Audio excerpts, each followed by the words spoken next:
सुप्रभात छात्रों, मैं आपकी हिंदी की अध्यापिका प्रेमचंद मेमोरियल पब्लिक स्कूल से आपका चौथी कक्षा में स्वागत करती हूँ। छात्रों, आज हम हिंदी व्याकरण में खंड ख रचना से पाठ 19 पत्र लेखन पढ़ेंगे, जो पेज नंबर 72 पे है। तो अपनी हिंदी व्याकरण की पुस्तक निकालिए और पेज नंबर 72 पर आइए। पाठ 19 पत्र लेखन। छात्रों, पत्र वह माध्यम होता है जिसके द्वारा हम अपने विचारों को लिखकर दूसरे व्यक्तियों तक पहुंचाते हैं। वे व्यक्ति हमारे रिश्तेदार, मित्र या किसी सरकारी दफ्तर के अधिकारी या फिर हमारे स्कूल के प्रधानाचार्य जी हो सकते हैं। ओके। पत्र के प्रकार।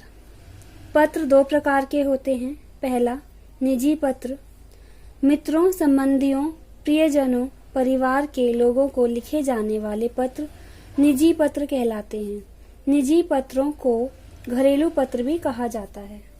दूसरा, कार्यालय या प्रार्थना पत्र। विद्यालय के प्रधानाचार्य, किसी अधिकारी, अखबार के संपादक, पुस्तक विक्रेता आदि को लिखे पत्रों को बाहरी पत्र कहते हैं। जिन लोगों को बाहरी पत्र लिखे जाते हैं उनसे हमारी जान पहचान नहीं होती। बच्चों, पत्र के दो प्रकार होते हैं, निजी पत्र और कार्यालय या प्रार्थना पत्र। हम निजी पत्र को अनौपचारिक पत्र और कार्यालय पत्र को औपचारिक पत्र भी कहते हैं। निजी पत्र वे होते हैं जिन्हें हम अपने जान पहचान वाले व्यक्तियों को लिखते हैं, जैसे हमारे मित्र, रिश्तेदार, प्रियजन या परिवार के कोई अन्य सदस्यों को। ठीक है। कार्यालय पत्र वे होते हैं जो हम विद्यालय के प्रधानाचार्य या किसी सरकारी दफ्तर के अधिकारी, अखबार के संपादक, पुस्तक विक्रेता आदि को लिखते हैं। उन्हें हम बाहरी पत्र भी कहते हैं और औपचारिक पत्र भी कहते हैं। हम इन पत्रों को अलग अलग नाम से बोल सकते हैं। निजी पत्र को हम घरेलू पत्र या अनौपचारिक पत्र भी कह सकते हैं। कार्यालय या प्रार्थना पत्र को हम बाहरी पत्र या औपचारिक पत्र भी कह सकते हैं।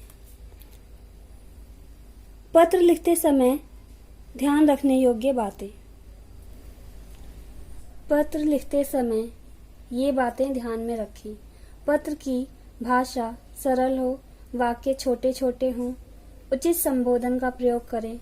बाहरी पत्रों में उतना ही लिखें जितना जरूरी हो। बच्चों, पत्र लिखते समय हमें कुछ बातों का ध्यान रखना चाहिए। पत्र की भाषा सरल होनी चाहिए जो आसानी से समझ में आ सके। वाक्य छोटे छोटे होने चाहिए। पत्र में वही बातें लिखनी चाहिए जो आवश्यक हैं, व्यर्थ की बातें नहीं लिखनी चाहिए। उचित संबोधन का प्रयोग करें। पत्र के प्रकार के अनुसार हमें उचित संबोधन का प्रयोग करना चाहिए। औपचारिक पत्र है तो औपचारिक पत्र के संबोधन का प्रयोग करेंगे। अनौपचारिक पत्र है तो हम अनौपचारिक संबोधनों का प्रयोग करेंगे। बाहरी पत्रों में उतना ही लिखें। यदि हम किसी अधिकारी को या फिर अपने स्कूल में प्रधानाचार्य जी को पत्र लिखते हैं तो हम उसमें वही बातें लिखें जो आवश्यक है, व्यर्थ की बातें ना लिखें। छात्रों, अभी हमने पढ़ा कि पत्र के दो प्रकार होते हैं, औपचारिक और अनौपचारिक। औपचारिक पत्र कौन कौन से नाम से जाने जाते हैं? कार्यालय पत्र, प्रार्थना पत्र, बाहरी पत्र। अनौपचारिक पत्र निजी या घरेलू पत्र के नाम से जाने जाते हैं। तो आज हम औपचारिक पत्र लिखना सीखेंगे। हम औपचारिक पत्र और औपचारिक पत्र लिखना सीखेंगे। सबसे पहले हम लिखेंगे सेवा में, उसके बाद अल्पविराम लगाएंगे। अल्पविराम लगाने के पश्चात हम प्रधानाचार्य जी या प्रधानाचार्या जी लिखेंगे। यदि आपके स्कूल में प्रिंसिपल सर हैं तो आप प्रधानाचार्य जी लिखेंगे। यदि प्रिंसिपल मैडम हैं तो आप लिखेंगे प्रधानाचार्या जी। ठीक है। उसके बाद आप अपने विद्यालय का नाम एवं पता लिखेंगे जिस विद्यालय में आप पढ़ रहे हैं। विद्यालय के नाम के बाद आप लिखेंगे दिनांक, जिस तिथि में आप पत्र लिख रहे हैं।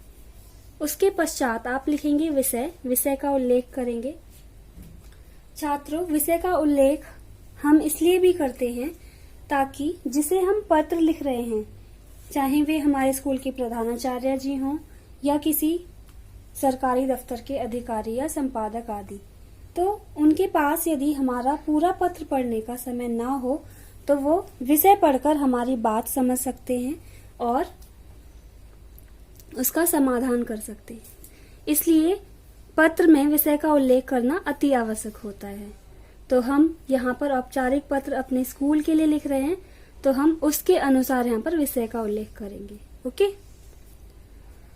तत्पश्चात हम संबोधन लिखते हैं। संबोधन में हम प्रिंसिपल सर के लिए महोदय या श्रीमान जी लिखते हैं, प्रिंसिपल मैम के लिए महोदया या श्रीमती जी लिखते हैं। संबोधन के बाद हम पत्र की मुख्य विषय वस्तु लिखते हैं। पत्र की मुख्य विषय वस्तु से तात्पर्य है जिस कारण हम विद्यालय में पत्र लिख रहे हैं या जिस अधिकारी या किसी को भी हम जो पत्र लिख रहे हैं वह कारण यहाँ पर लिखेंगे। यदि हम स्कूल में लिख रहे हैं तो हम कारण और तिथि लिखेंगे जब से जब तक हमें अवकाश चाहिए।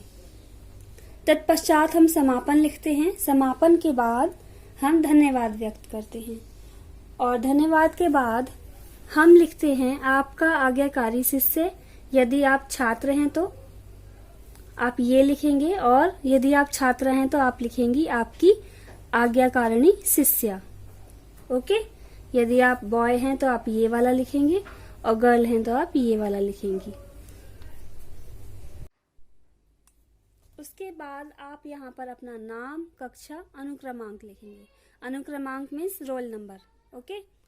अब हम पत्र का प्रारूप अच्छी तरह से समझ चुके हैं। इसके बाद हम देखेंगे कि पत्र कैसे लिखा जाता है। चलिए देखते हैं। बच्चों, अभी हमने औपचारिक पत्र का प्रारूप देखा और सीखा कि हमें औपचारिक पत्र किस प्रकार लिखना चाहिए। उसी प्रारूप के आधार पर मैंने ये औपचारिक पत्र लिखा है। आधे दिन की छुट्टी के लिए प्रार्थना पत्र। इसको पढ़ेंगे कि हमने किस प्रकार इसको लिखा है। सबसे पहले मैंने लिखा सेवा में, फिर अल्पविराम लगाया। उसके बाद अगली लाइन से लिखा प्रधानाचार्य जी। आपके स्कूल में प्रिंसिपल मैडम जी हैं, इसलिए मैंने लिखा है प्रधानाचार्य जी। अल्पविराम लगाने के पश्चात नेक्स्ट लाइन से हमने लिखा है आपके स्कूल का नाम, Premchand memorial public school. School का नाम लिखने के पश्चात हम फिर से अल्पविराम लगाएंगे और नेक्स्ट लाइन से आपके स्कूल का पता लिखेंगे, खोड़ा कॉलोनी, उत्तर प्रदेश। अल्पविराम लगाएंगे। फिर नेक्स्ट लाइन से हम गाजियाबाद लिखने के बाद पूर्ण विराम लगाएंगे। यहाँ पर आपके स्कूल का पता पूर्ण होता है। नेक्स्ट लाइन से हम विषय लिखेंगे। विषय आधे दिन की छुट्टी के लिए प्रार्थना पत्र। विषय लिखने के पश्चात हम उसे रेखांकित करेंगे। फिर एक लाइन छोड़कर नेक्स्ट लाइन में हम संबोधन लिखेंगे, महोदया। संबोधन लिखने के पश्चात यहाँ पर अल्पविराम लगाएंगे। अल्पविराम लगाने के पश्चात हम अगली लाइन से पत्र की मुख्य विषय वस्तु लिखेंगे, जो इस प्रकार है। सविनय निवेदन यह है कि लगभग 1 घंटे से मेरा शरीर तप रहा है। लगता है कि मुझे बुखार हो गया है। इस कारण से मुझे आधे दिन की छुट्टी देकर घर जाने की अनुमति देने की कृपा करें। यहाँ तक हमारे पत्र की मुख्य विषय वस्तु समाप्त होती है। तत्पश्चात यहाँ पर हम समापन लिखेंगे। यहाँ से हमने समापन आरंभ किया, इसके लिए मैं आपका आभारी रहूंगा। छात्र लिखेंगे ये लाइन और छात्राएं लिखेंगी आपकी आभारी रहूंगी। यहाँ से इसके लिए मैं आपकी आभारी रहूंगी। तत्पश्चात हम धन्यवाद व्यक्त करेंगे। उसके बाद हम नेक्स्ट लाइन से अपने राइट हैंड पर, यहाँ पर राइट हैंड पर हम लिखेंगे आपका आज्ञाकारी शिष्य, यदि आप छात्र हैं तो, और यदि आप छात्रा हैं तो आप लिखेंगी आपकी आज्ञाकारिणी शिष्या। उसके बाद आप अपना नाम लिखेंगे, कक्षा और अनुक्रमांक। नाम, कक्षा, अनुक्रमांक। इसी के साथ आपका ये पत्र समाप्त हुआ। मैं आशा करती हूँ कि आज की कक्षा आपको अच्छे से समझ में आ चुकी है। हमने औपचारिक पत्र अच्छे से लिखना सीख लिया है। यदि आपको पत्र से संबंधित कोई भी प्रश्न पूछना है तो आप बेझिझक पूछ सकते हैं। धन्यवाद। आपका दिन शुभ हो।